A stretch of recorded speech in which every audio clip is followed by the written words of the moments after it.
नमस्कार. Hi hello. एक नवीन food blog चालू करतोय. त्या संदर्भातली थोडीफार माहिती मी आज तुम्हाला इथे देतो. तर पहिल्यांदा या फूड ब्लॉगचं नाव नुसतं वरीप असं आहे. तर आता नुसतं वरीप हा कोल्हापुरी शब्द आहे. बऱ्याच कोल्हापूर लोकांना माहिती आहे, बाहेरच्या लोकांना समजणं जरा अवघड आहे. कारण तुम्हाला माहिती आहे की आपल्या कोल्हापुरात एखादा खाणारा पट्टा असेल तर त्याला आपण नुसतं वरीप गिरे असं म्हणतोय. तर हा जो वरीप शब्द आहे तो मी घेऊन ब्लॉगला नाव दिले नुसतं वरीप.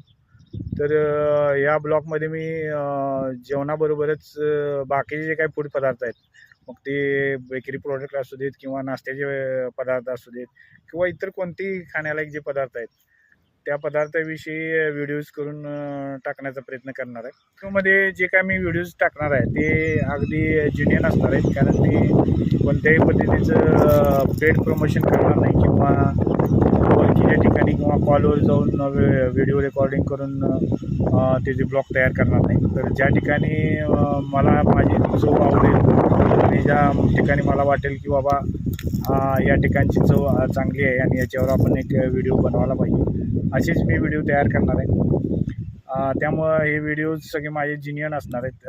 माझे जे काय त्या पदार्थाविषयी किंवा त्या एकंदर जेवणाविषयी मत आहे ते मत जेन्युइन असणार आहे. तसंच मी कोल्हापूर शहरातलेच नाही तर कोल्हापूर बाहेर काही ठिकाणे असतील किंवा ज्या ठिकाणी मी बाहेरच्या परगावी गेलो, दुसऱ्या सिटीजमध्ये गेलो, तर त्या ठिकाणचे पण जे काही खाण्याचे पदार्थ असतील किंवा जिथं मला खाण्याचा योग येईल असे पदार्थ जर मला आवडले तर त्याचंसुद्धा मी व्हिडिओज करून टाकणार आहे. त्याबरोबरच मी त्या गावातले एखादं असं वैशिष्ट्य पण टाकणार आहे की जे आत्तापर्यंत माहीत नाही आहे किंवा त्या गावाचं एखाद्या चांगलं वैशिष्ट्य आहे ते व्हिडिओ यावं असं मला वाटते. तर ते खाद्यपदार्थ व्यतिरिक्त जे काही वैशिष्ट्य चांगलं असेल ते सुद्धा मी व्हिडिओ टाकले. अशा तऱ्हेने मी एक वेगळ्या पद्धतीचा फूड ब्लॉग करण्याचा प्रयत्न करेन. या आपल्या फूड चॅनलमध्ये आपण फक्त हॉटेलचंच जेवणाविषयी नाही तर मी तुम्हाला सांगितलं की वेगवेगळ्या फूड पदार्थाविषयी मी सांगणारच आहे.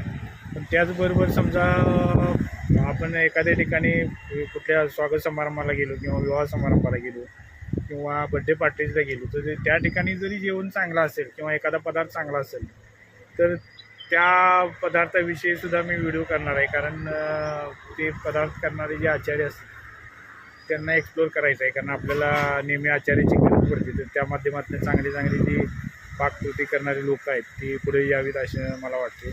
त्याचबरोबर समजा अगदी आमच्या पार्टीज असू देत किंवा रसामंडळ असू देत त्या ठिकाणीसुद्धा आपण घरगुती पदार्थांचं कोल्हापुरात जेवणाच्या ऑर्डर घरातून जेवण करून आणण्याची एक प्रथा आहे किंवा आपण ती पद्धत आहे.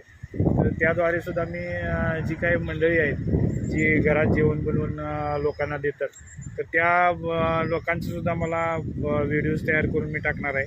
जर समजा त्यातली जी कोण चांगले जेवण करणारे असतील तर अशी ज्या फॅमिलीज आहेत त्या फॅमिलीजविषयी सुद्धा माहिती मी या व्हिडिओत देणार आहे. तर अशा तऱ्हेने आपण हा एक वेगळ्या पद्धतीचा फूड ब्लॉग तयार करतो आहे. त्यामुळे या सगळ्यांचाच समावेश आपण या गोष्टीत करायचा आहे.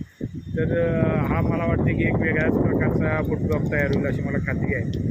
तर या आपल्या नुसतं वरीप या फूड ब्लॉग चॅनलला लाईक करा, कमेंट करा. कमेंट महत्त्वाचे आहेत कारण त्या कमेंटद्वारेच मला दुसरा व्हिडिओ करताना त्याचा उपयोग होणार आहे. त्यामुळं कमेंट्स जरूर करा, लाईक सबस्क्राईब करा, कारण त्यामुळं मला मोटिवेशन मिळेल आणि नवीन नवीन चांगले व्हिडिओज तुम्हाला करून दाखवता येतील.